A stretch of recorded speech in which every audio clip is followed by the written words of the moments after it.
Simulasi dan Komunikasi Digital.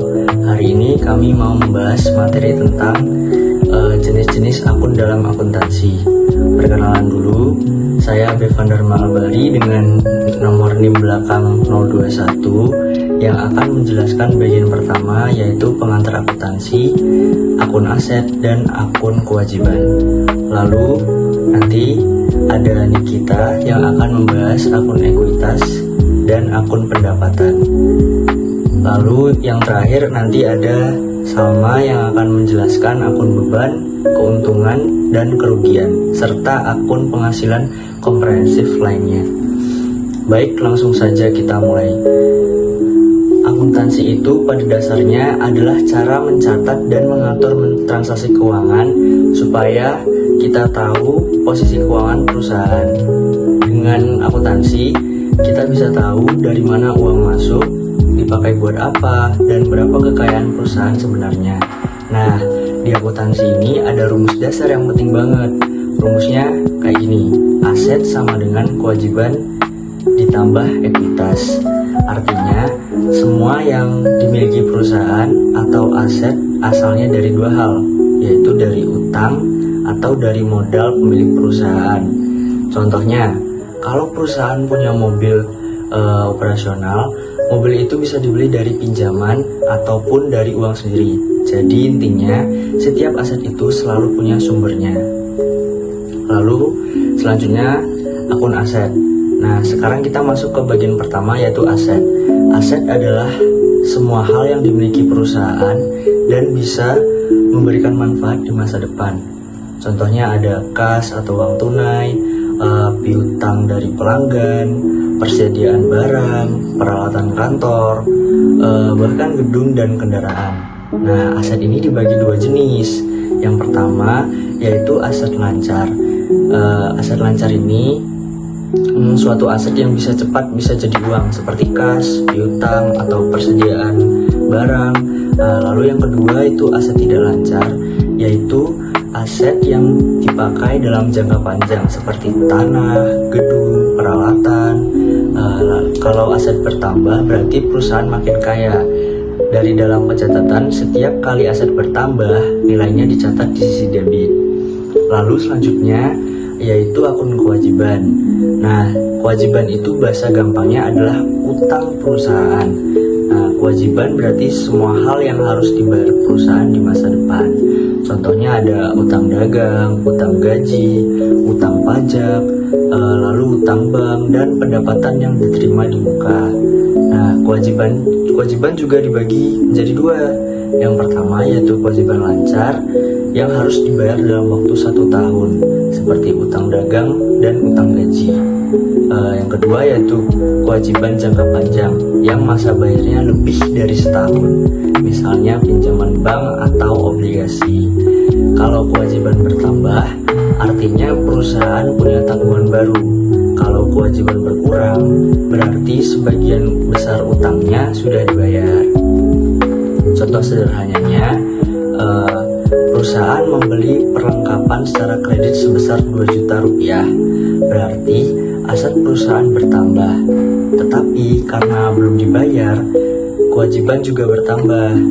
Jadi perlengkapan naik 2 juta dan utang dagang naik 2 juta juga. Contoh kedua, perusahaan membayar utangnya sebesar 1 juta. Kas berkurang dan utang juga berkurang. Nah, dari sini bisa kelihatan kalau aset dan kewajiban itu selalu berhubungan dalam setiap transaksi. Nah, lalu kesimpulannya dari penjelasan saya, aset adalah apa yang dimiliki perusahaan. Kewajiban adalah apa yang harus dibayar perusahaan. Dan keduanya penting banget untuk melihat posisi keuangan perusahaan. Baik, segitu aja dari penjelasan saya tentang pengantar akuntansi, akun aset, dan akun kewajiban.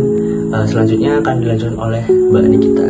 Terima kasih. Perkenalkan, saya Nikita Kasip dengan NIM 250 80 430 142. Nah, selanjutnya ada akun ekuitas. Nah, akun ekuitas adalah akun yang mencatat hak pemilik perusahaan atas aset setelah dikurangi kewajiban. merepresentasikan nilai sisa yang dimiliki oleh perusahaan. Contohnya adalah modal disetor, yaitu jumlah uang yang telah disetorkan oleh pemilik sebagai modal awal perusahaan. Kemudian ada laba ditahan yang merupakan laba perusahaan yang tidak dibagikan kepada pemilik tetapi digunakan untuk memperbesar atau mengembangkan perusahaan.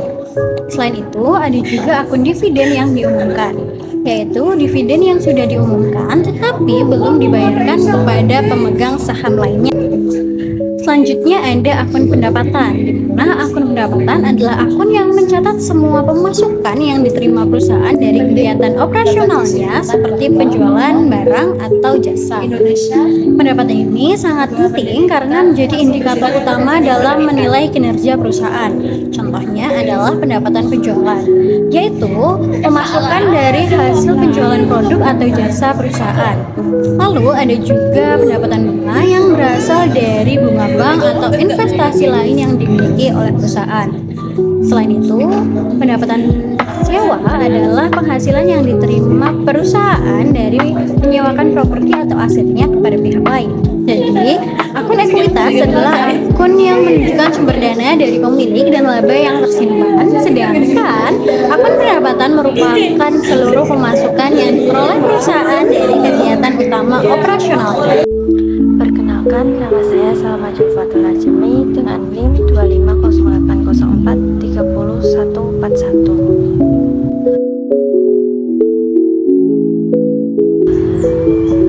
Saya akan menjelaskan yang kelima, akun beban atau expense adalah akun yang mencatat semua pengeluaran atau biaya yang dikeluarkan oleh perusahaan selama satu periode akuntansi tertentu dalam rangka menjalankan operasional dan menghasilkan pendapatan. Beban ini mengurangi pendapatan dan biasanya bersifat jangka pendek, seperti gaji, sewa, listrik, dan biaya utilitas lainnya. Beban mencerminkan pengeluaran yang sudah memberikan manfaat ekonomi baik secara langsung maupun tidak langsung terhadap kegiatan perusahaan. Akun beban termasuk akun sementara yang saldonya akan ditutup ke saldo laba di tahap awal periode akuntansi baru. Dengan kata lain, akun beban merupakan catatan pengeluaran bisnis yang diperlukan untuk memastikan kelangsungan dan stabilitas perusahaan dalam operasionalnya selama periode tersebut. Yang keenam, akun keuntungan dan kerugian atau gain and losses adalah akun yang mencatat keuntungan atau kerugian yang diperoleh perusahaan dari transaksi di luar kegiatan operasional utama. Contohnya adalah keuntungan dari penjualan aset tetap seperti tanah atau peralatan, serta kerugian yang timbul akibat fluktuasi nilai tukar mata uang atau penurunan nilai aset. Akun ini membantu memisahkan hasil transaksi yang tidak biasa atau tidak rutin dari pendapatan dan beban operasional, sehingga membuat laporan keuangan lebih jelas dan transparan mengenai sumber keuntungan atau kerugian perusahaan. Yang ketujuh, akun penghasilan komprehensif lainnya atau other comprehensive income adalah akun yang mencatat penghasilan atau kerugian yang belum diakui dalam laba rugi utama dan biasanya akan diakui setelah beberapa periode. Contohnya termasuk perubahan nilai aset keuangan yang belum direalisasi atau penyesuaian nilai tukar mata uang asing. Akun ini memberikan gambaran tambahan tentang perubahan ekuitas perusahaan yang tidak terkait langsung dengan operasi normal, sehingga laporan keuangan menjadi lebih lengkap dan transparan mengenai semua sumber perubahan nilai perusahaan.